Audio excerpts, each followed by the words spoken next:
memperhatikan karakter kita yang baik. Itu sebabnya jangan sibuk kali membangun reputasi. Karena kalau hanya membangun reputasi, tidak selamanya itu betul. Banyak orang bangun reputasi supaya dilihat orang baik saja. Kalau karakter baik, reputasi biasanya Ya, benar. Amin. Tapi kalau reputasi baik, tidak belum tentu Karakter. Amin. Tapi kadang-kala bagi orang yang panggilannya khusus, bisa jadi reputasinya buruk, seperti Yusuf ketika dalam bentukan dalam penjara, tapi karakternya baik. Amin. Seluruh dunia salah mengerti. Jadi yang paling perlu apa kata Tuhan? Ya, amin. Reputasi itu apa kata orang? Tapi karakter apa kata Tuhan? Amin. Jadi itulah yang kita kejar. Jadi karakter atau kejujuran, ketulusan, ya, atau dikatakan integritas kita, Iya. komitmen kita.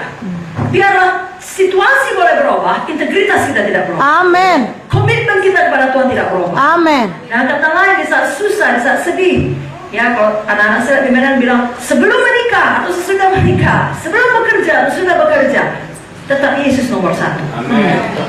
Ada amin? Amin.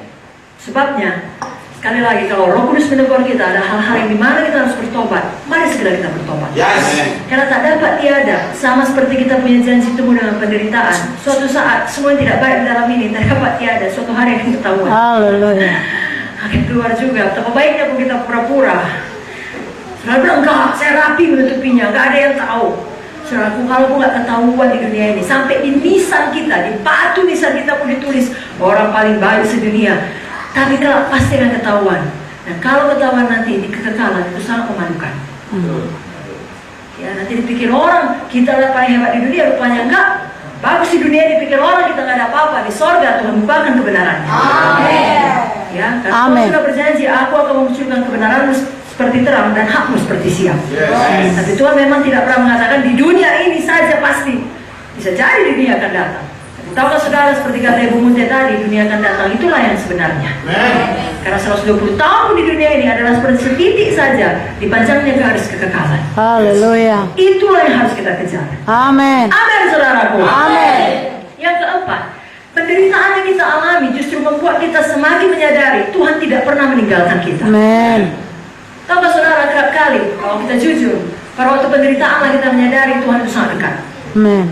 Pada waktu kita sibuk, kita apa-apa, kita kadang-kadang bisa ya rutinitas saja, terutama kalau udah hamba Tuhan melayani. Jadi pada waktu kita harus berhenti melayani, mungkin karena sakit, mungkin harus menghadapi operasi atau apa saja. Justru di ruang operasi, di kamar rumah sakit, di mana tidak ada orang bisa saudara jumpai, handphone pun dilarang, tidak bisa lihat-lihat lagi.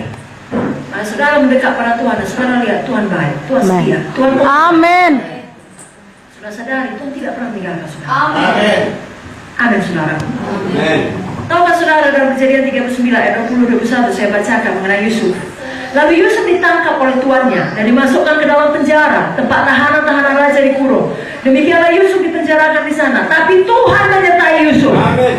Katakan, Tuhan menyertai Yusuf. Tuhan menyertai Yusuf. Dan melimpahkan kasih setianya kepadanya dan membuat Yusuf kesayangan bagi kepala penjara itu. Luar biasa, bukan? Tuhan menyertai Yusuf. Berarti Tuhan ikut masuk penjara. Kalau dalam kisah Sadrak, Mesak, Abednego, Vicky selalu mau bahas hal itu. Tuhan ikut masuk ke dalam dapur api. Ya. Tuhan ikut ada di sana. Bahkan nampak oleh raja. Amin. Betul? Betul. Itu sebabnya jangan takut akan penderitaan. Haleluya. Jangan takut akan sengsara. Haleluya. Jangan takut akan bentukan Tuhan. Amin. Kenapa? Karena cerminan kita Tuhan tidak pernah meninggalkan kita. Amin.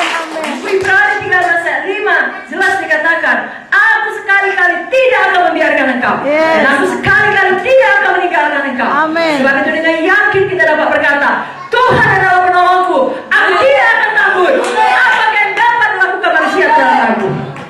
Hanya satu yang bisa memisahkan kita dengan Tuhan. Bukan situasi yang berat. Hanya satu saja yang bisa, dosa kita. Sebabnya kalau penderitaan datang, pastikan itu bukan karena dosa. Sepanjang hati nurani saudara tidak menuduh saudara, walaupun kita belum sempurna. Tapi kalau itu bukan karena dosa saudara, maju saja, walau seluruh dunia melawan saudara. Karena yang jelas Tuhan menyertai saudara. Amin.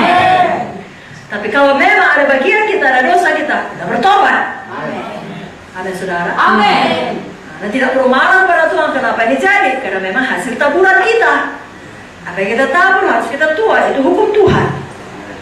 Ya, bukan Tuhan tidak mengampuni atau tidak memulihkan. Sama seperti kalau ada seorang gadis, ya, masuk ke dalam dosa percabulan, dosa kenajisan, lalu hamillah dia di luar nikah. Bukan Tuhan tidak bisa mengampuni kalau dia mohon ampun kepada Tuhan, ya dia ampuni Tuhan. Tapi kan setelah dia ampuni bukan hilang janin itu, Iya. hilang, kan enggak? Harus dihadapi. Kalau ternyata laki-laki tersebut tetap jahat meninggalkan dia harus hidup sebagai orang tua single. Dia harus membesarkan anak sendirian. Bukan Tuhan tidak bisa memulihkan, bisa Tuhan pakai anak itu jadi hamba Tuhan. Amin. Tapi tetap ada harga yang dibayar akibat Ya. dosa tersebut. Nah, sebabnya kita tidak boleh sesat. Apa yang kita tabur akan kita tuai. Mari pilih untuk menabur dalam kebenaran. Amin. Karena, saudaraku, kalau kita menabur dalam kebenaran, artinya kita patuh kepada firman. Ketika penderitaan datang, ketika masalah datang, ketika semua yang buruk-buruk datang, kita akan tetap bertahan. Amen. Tahukah saudara, orang yang patuh pada firman dapat masalah. Orang yang tidak patuh pada firman juga dapat masalah. Percaya saudara itu? Iya. Saya bacakan ayatnya. Matius 7 ayat 24. Setiap orang yang mendengar perkataanku ini dan melakukannya, ia sama dengan orang yang bijaksana yang mendirikan rumahnya di atas batu. Kemudian turunlah hujan, datanglah banjir, lalu angin melanda rumah itu, tapi rumah itu tidak roboh, sebab didirikan di atas batu. Tapi setiap orang yang mendengar perkataanku ini dan tidak melakukannya, ia sama dengan orang yang bodoh yang mendirikan rumahnya di atas pasir. Kemudian turunlah hujan, datanglah banjir, lalu angin melanda rumah itu, sehingga robohlah rumah itu dan hebatlah kerusakannya.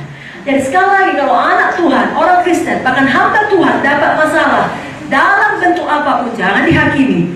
Karena Alkitab sudah jelas-jelas mengatakan semua dapat masalah. Mau baik gak baik, dua-dua dapat masalah. Bedanya adalah orang yang mendirikan rumah di atas pasir, yang tahu firman tapi tidak melakukannya, ketika badai datang, ketika angin melanda, artinya ketika masalah datang, ketika penderitaan datang, tidak tahan, dia akan roboh. Nah, hebatlah kerusakannya. Sebaliknya kalau kita di dalam kebenaran, di dalam kepatuhan, mempraktekkan firman, tahu firman dan melakukannya, masalah tetap datang juga. Tapi rumah itu tetap. Amin.